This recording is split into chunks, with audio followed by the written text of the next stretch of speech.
ओम शांति। एक बार की बात है, एक राजा की प्रसिद्धि चहुं ओर फैली हुई थी कि वो एक सच्चे कर्म योगी, एक सच्चे राज ऋषि हैं।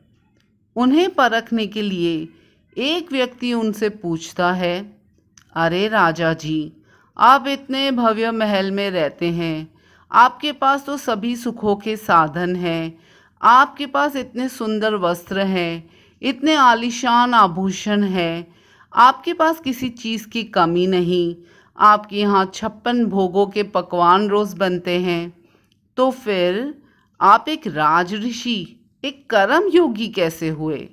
ये बात मुझे समझ में नहीं आ रही है। तो राजा उनसे पूछते हैं, क्या आप मेरे महल के हर एक कमरे में घूमना चाहेंगे? आपको जो पसंद हो वो खाना खाना चाहेंगे? आपको जो वस्त्र आभूषण पसंद हो उसे यूज़ करना चाहेंगे? तो वो व्यक्ति खुशी से हाँ कहता है।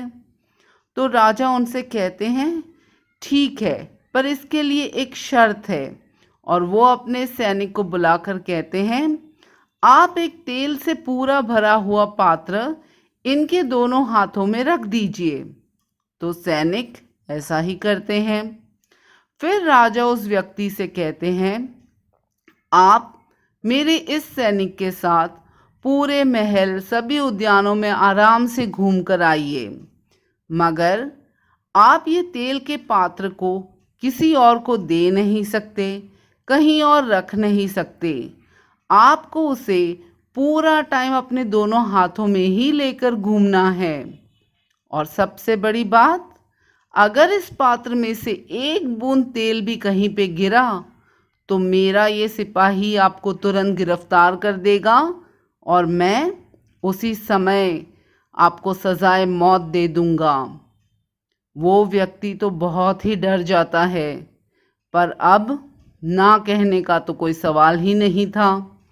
तो वो उस सिपाही के साथ पूरे महल, उद्यान वगैरह में घूमकर जब राजा के पास वापस लौटता है तो वो सबसे पहले राजा से विनती करता है, कृपया इस तेल से भरे पात्र को मेरे हाथ से निकाल लीजिए।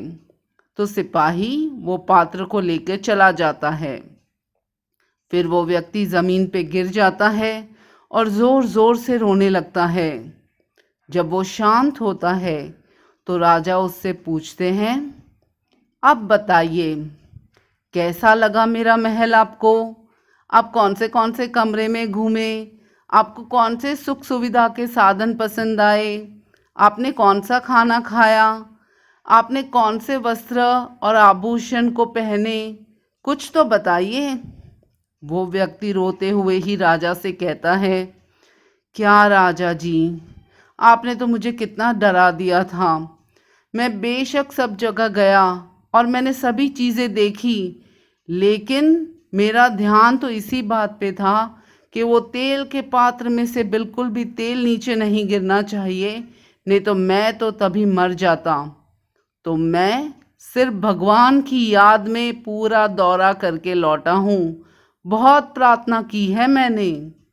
तो राजा मुस्कुराकर उसे कहते हैं, बस यही समझने की बात है। मैं भी इस भव्य महल में रहता हूँ, सभी स्थूल चीज़ों को मैं उपयोग में लाता हूँ, मगर मैं इनके मोह में नहीं फंसा हूँ। मैंने किसी भी चीज़ को अपने चित्त पे नहीं धरा है।